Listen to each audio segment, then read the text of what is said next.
Joe Rohde, some of you might know him as a legendary Disney Imagineer, others the father of Disney's Animal Kingdom, is speaking out not about Walt Disney World, not about Animal Kingdom, but about Universal, with praise for epic universe that compares it to the development of Disney's Animal Kingdom. And coming from the man who developed Disney's Animal Kingdom, that's some pretty high praise.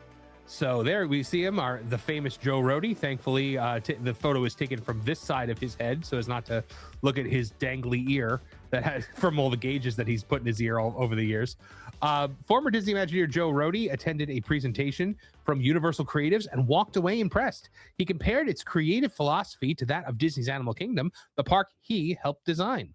Rohde has publicly stated that he has not yet visited Epic Universe. During a Legends dinner hosted by entertainment designer Bob Rogers, he sat in on a presentation by members of the Epic Universe creative team, then transcribed his notes and shared reflections. He took to Instagram to share his thoughts. His observations highlight a set of principles he regards as valuable, ones he associated with the design of Animal Kingdom, and which he identifies as being echoed in Epic Universe. He said a park is first a park. And this, I almost felt like this was a shot at Disney. One of Rohde's central takeaways was the recurring theme in Epic Universe's presentation, a park is first a park. He contrasted this with frantic highway of people rushing to and fro, try to ping off hyped up attractions. The idea of putting the park back into theme park I would like to stop doing that, was a major idea throughout the evening. The principle that a world, imaginary or not, has levels, and that this is what makes it seem real, argues against a fixation on monumental installations at the expense of detail and ambiance, he said. What group of people, Vash, do you think needed to hear that this year? The people who took a warhead to the middle of Rivers of America. I think those people specifically. Oh, maybe people that say things like this. So what we've tried to do is really bring that shape language from the architecture. But like what we love to talk about at WDI is shape language. And we often refer to shape language. There's such iconic shape language in Spaceship Reverie Attraction. We really wanted to make sure that we fused to that throughout the space. There you go. Shape lady language. She sounds like a brainwashed. Yeah. Shape language. Shape language. We need to do a parody of that thing. I swear it. And apparently they talk a lot about shape language. Well, they do. According to Joe Rohde, Joe Rohde, who I assume has never uttered the phrase shape language in his life, Epic Universe aims not only to deliver headline attractions, but also to emphasize a whole mixture of small, intimate interactions, the value of which cannot be measured using typical metrics. Rohde suggested that this echoes what he and his team attempted with Animal Kingdom, to design a space where guests can explore and immerse themselves in a new story rather than simply rushing from ride to ride. I added this into Cham's article. Wow, remember when Disney used to think like that? But seriously, Nice. Design a space where guests can explore and immerse themselves in a new story rather than simply rushing from ride to ride. He also praised the design structure with lands being cul-de-sacs. During the presentation, Epic Universe's creators reportedly explained that each themed land is shaped metaphorically as a cul-de-sac rather than as a thoroughfare between attractions. Rohde's notes emphasize the value of this layout, arguing that it makes each land feel like a self-contained environment. He contrasted this with a reliance on massive mega draws, suggesting instead that atmosphere, detail, and ambiance should take precedence. This philosophy aims to give the visitor a sense of immersion, where each world within the park feels like a coherent, believable environment, rather than a collection of attractions and marketing. Man, if only Joe Rohde still worked for Disney, huh? I mean, this is the institutional memory that you lose when when somebody like a Joe Rohde leaves. This is why it's so critical that these people stay within the halls of Imagineering, or at least pass down these lessons to the next group of Imagineers. Unfortunately, we just simply haven't seen that take place. And the people who do know these lessons, they either have retired or they're working for Universal themselves. They've taken a lot of these lessons with them, and it so highlights the quality of Epic Universe and what Universal Creative was trying to accomplish with that, versus a lot of what we're seeing from Disney in the modern era just doesn't necessarily stack up for various reasons. Well, I mean, we've always said that So the team that helped create Epic Universe involved a lot of former Disney Imagineers. I'm assuming from a lot of people that worked alongside Joe Rohde, or at least in that era of those Imagineers from kind of Rohde's class, I guess you could say. And they're bringing that philosophy that Joe Rohde himself has to Universal, where while Disney is destroying water features and beauty and ambiance to cram more attractions in. Magic Yeah. Kingdom Disney's more worried about the only park without a body of water. Go ahead, Erica. I'm sorry. What were you gonna say, Erica? Disney's more worried about putting their money into messaging than actual anything creative. Right. And using the parks as brand deposits and so forth, and trying to, exactly. get this IP infused here and so forth. But Joe Rohde talks about how it's like, look, there are some things, there are some details that you can't necessarily put in a spreadsheet or graph in a regular way, right? And I think the best example of this doesn't exist necessarily at Epic, although there are features like this at Epic. But I think the classic example is Disneyland Paris, right, with the dragon. Tony Baxter used to talk about it, how it was like, everybody wanted to go ahead and cut the dragon because, well, it does not add to operational capacity. It's not an attraction in itself. There are a host of reasons why you don't do this, but they really put their foot down and said, no, we want a dragon at the base of this castle. And it became, I think, the top 3 highest surveyed things when asking guests about their experience at Disneyland Paris when they actually left that day, right? There are things that you do that add to the emotional experience of a theme park visitor's day that maybe can't be graphed. And I think Rivers of America was one of those things. I think it added to the transportative feeling that you got when you walked into Magic Kingdom and you were looking to be whisked away to, I don't know, a vision of the future, or a look into Frontiers Past. And Epic Universe has those in spades from what we have seen visually. 100%. And look at this is the man who designed Animal Kingdom, right? Probably the most park-like theme park that exists anywhere in the world. I mean, absolutely. When you walk through Animal Kingdom, you are transported somewhere else. And Joe Rohde is Animal Kingdom. I mean, it was like to the point where when they needed to make Pandora, they brought Joe Rohde back to do it. Yeah. Right. He did every major expansion of Animal Kingdom because it's all the Encanto area is the first thing in Animal Kingdom that I think he's not directly making. Or area, I mean, not just attraction. Yeah.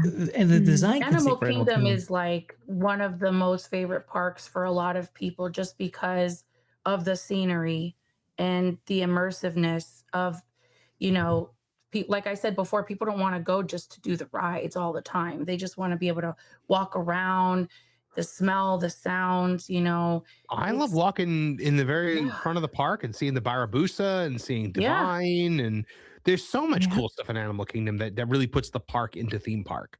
And Epic is doing a lot of that. Story is ingrained into every inch of Epic because you have the entire concept of Epic is wrapped in story. That Celestial Park is this kind of cosmic go-between with the portals to these various dimensions of storytelling. So Rohde also highlighted the importance of design autonomy and creative integrity.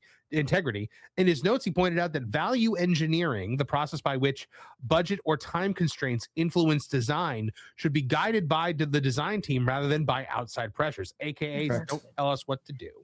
Exactly. Yep. He observed that many of Epic Universe's staff are multi-talented and that the creative teams reject rigid hierarchical silos in favor of more flexible, integrated collaboration. I mean, that's how you get areas that look like this. Yeah. Ministry of Magic is breathtaking. It's like, look at that. You don't even feel like you're in Orlando. God. And Joe Rohde is specifically talking about the interplay between park management, Burbank, and WDI, right? Where so many of these things are like, well, we can't do this because it's too expensive, or well, that doesn't fit the operational needs of our park, and so forth. Like it's really unfortunate how much the park management will dictate design, will dictate certain things happening. I mean, Rivers of America doesn't happen through WDI just by itself.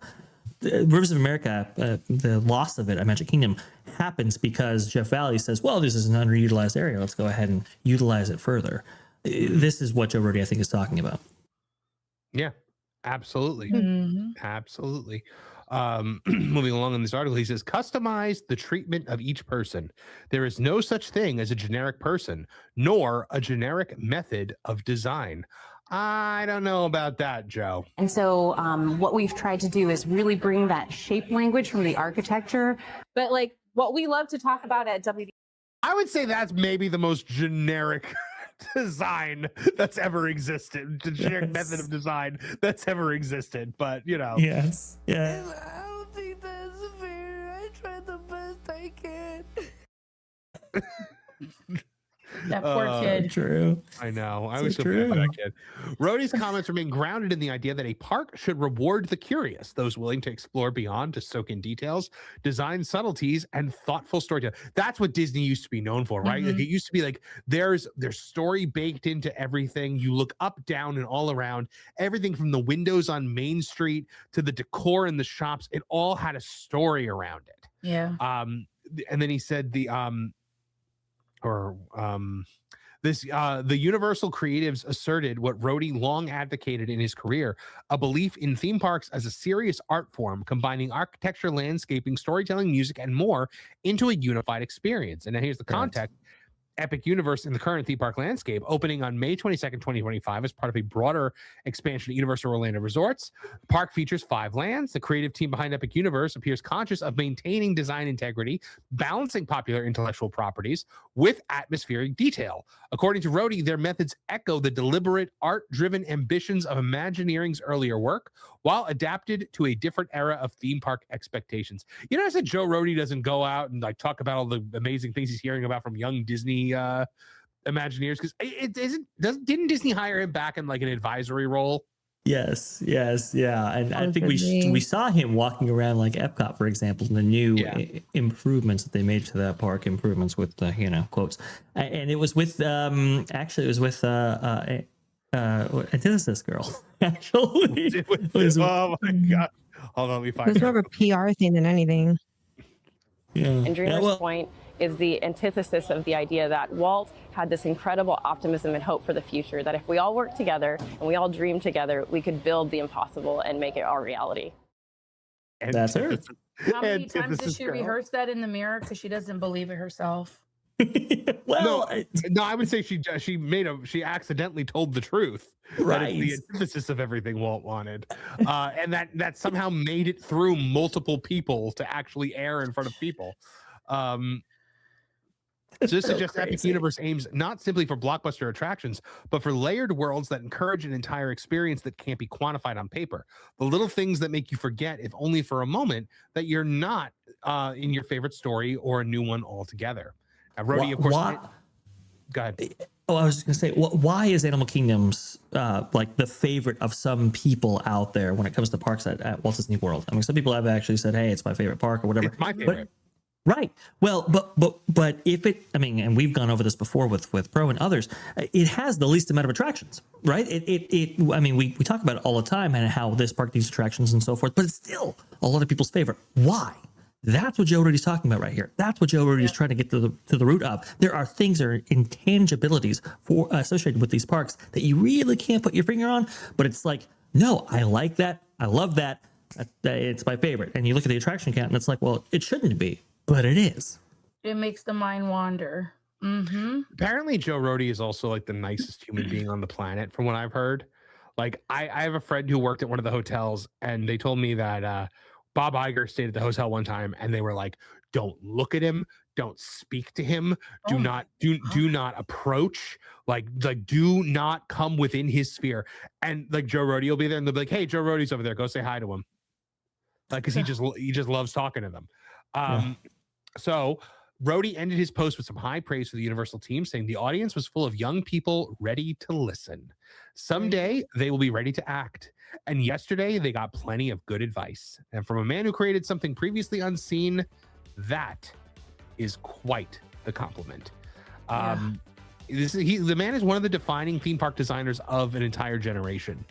And for him to point out parallels between his own work and Epic Universe really speaks highly of the design work that they did over there at Universal.